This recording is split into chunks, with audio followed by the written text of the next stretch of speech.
Maria had always been a very compassionate girl from childhood. It was clear that there was no kinder child.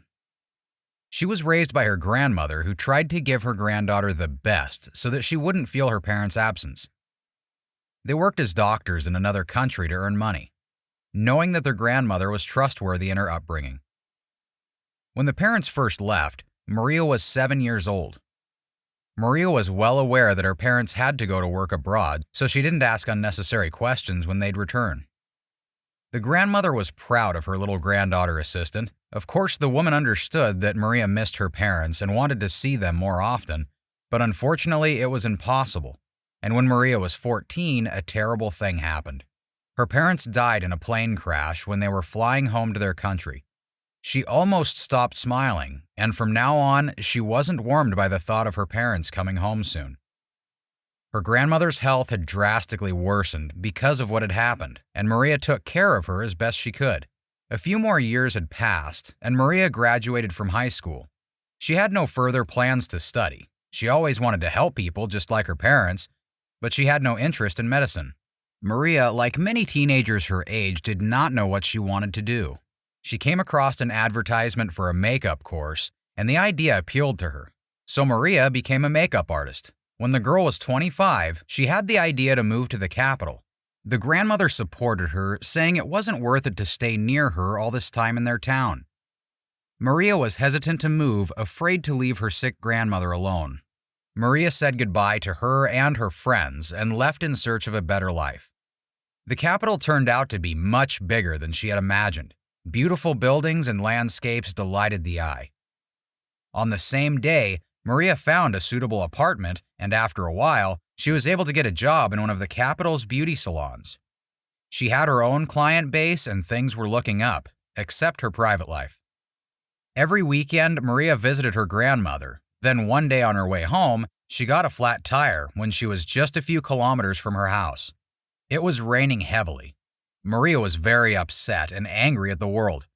At that moment, she didn't know it yet, but it was a sign of fate. After opening the umbrella, she got out of the car and began to examine the wheel and saw a self-tapping screw sticking out. She pulled it out, but she couldn't drive any further. The young woman got into her car again and began to think about what to do.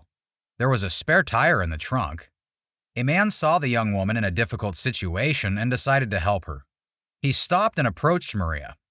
"Hello, let me help you." Maria quickly turned around and saw a handsome man in front of her. He was very tall, so she looked up at him. "If you don't mind, I got a flat tire, and I have no idea how to fix it. I looked on the internet, but unfortunately, I don't have the tools to fix it." Maria felt like a Barbie doll because she lost the power of speech in front of the handsome man and spoke incoherent words. The man looked at her surprised and then went to his car. Maria noticed he had on a fancy black suit, and after a few minutes, the man returned and began to change the tire. Maria held an umbrella over him so that the rain wouldn't drench him completely. After finishing the job, the stranger prepared to leave. "Wait! Please wait a second." Maria quickly ran to the car and found her purse. "How much do I owe you? You just saved my life." "Are you kidding me?" When she came to her senses, she realized that she hadn't even asked his name. Back home, Maria could only think of her savior in her dreams. She drifted far ahead. It would seem that the meeting happened only an hour ago, but Maria had already planned their whole life. 2 or 3 days passed, and the man never called the woman. She was overcome by a wave of disappointment. She got ready and went to her grandmother's house in the evening since tomorrow was her day off. There she took up the household chores, which had piled up a lot because her grandmother had been feeling unwell lately. It was cloudy that day again on her way to the driveway. She saw an old man on the bench. He was sitting as it began to rain in a thin overcoat. Maria couldn't just pass by. She came closer and asked why he was alone on such a rainy evening. "I just don't have anywhere to go. You see, I was in the city for a checkup, and I was discharged a day early, but my family doesn't know about it. Tomorrow morning, my son or daughter is supposed to come for me. Problem is that I accidentally dropped my phone in the pond. My phone fell out of my pocket and into the water, and I can't remember the number by heart, so I guess I'll have to wait here until tomorrow."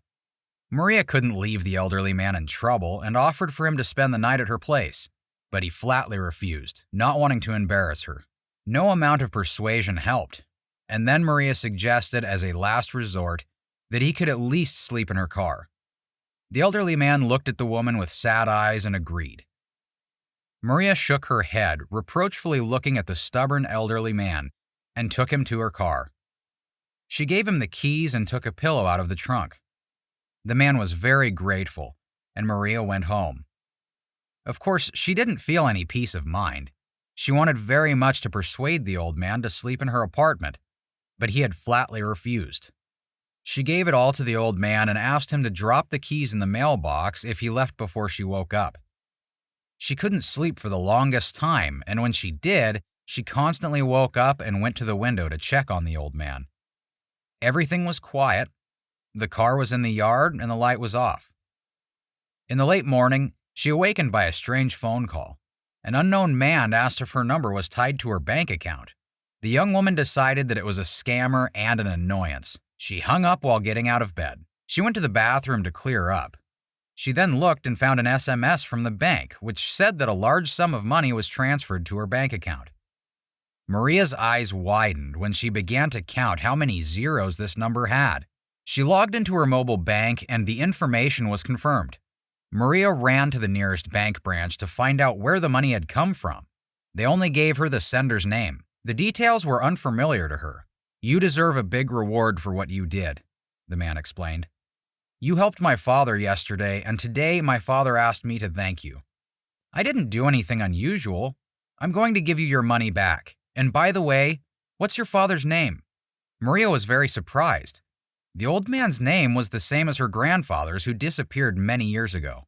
Maria's relatives met her at the railway station and brought her to a large mansion. She'd never been to such a beautiful house before, and had only seen them on television. At the threshold was the same old man. He greeted her kindly and called her his granddaughter. Maria didn't know what to say. The old man noticed her surprise and explained that he'd seen her driver's license in the car and knew from it who she really was, and that she looked a lot like her father. "Your grandmother and I divorced a long time ago, before you were born. Of course, it was my fault. I don't excuse myself. I cheated on your grandmother, and she never forgave me to anyone. In addition, she forbade me to communicate with my son." The old man told his story, then cried and imagined what a miracle it is. "The world is so vast, yet you and I somehow magically met." Fortunately, he remembered the name of the beauty salon, and the colleague gave him her number. Maria breathed a sigh of relief. It turned out her savior hadn't forgotten her, and his long silence was easily explained. Life began to get better from all sides, and the main thing Maria realized was that you have to be optimistic.